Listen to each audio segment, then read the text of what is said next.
ইমানদারের অন্যতম বৈশিষ্ট্য যে কাজ সম্পর্কে তাকে জিজ্ঞাসাবাদ করা হবে না কিয়ামতের দিন বা দুনিয়াতে, এরকম বিষয় যা তার সাথে সংশ্লিষ্ট নয় সেই বিষয়গুলোকে এড়িয়ে যাওয়া, যেটাতে দুনিয়ারও লাভ নাই আখিরাতেরও লাভ নাই।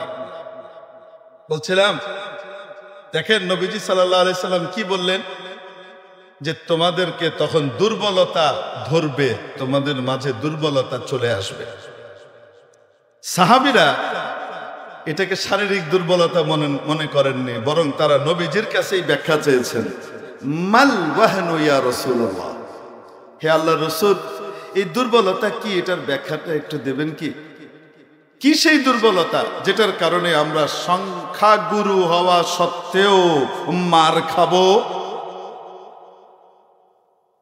নবীজি সাল্লাল্লাহু আলাইহি ওয়াসাল্লাম বললেন, হুব্বুদ দুনিয়া ওয়া কারাহিয়াতুল মাউত, দুনিয়ার প্রীতি আর মৃত্যু ভীতি, দুনিয়ার প্রীতি আর মৃত্যুর অপ্রীতি।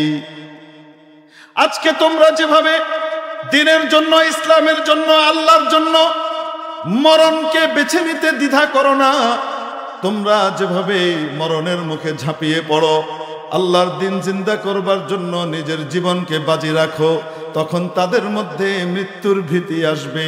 আখিরাতের প্রীতির পরিবর্তে দুনিয়ার প্রীতি তাদেরকে গ্রাস করবে।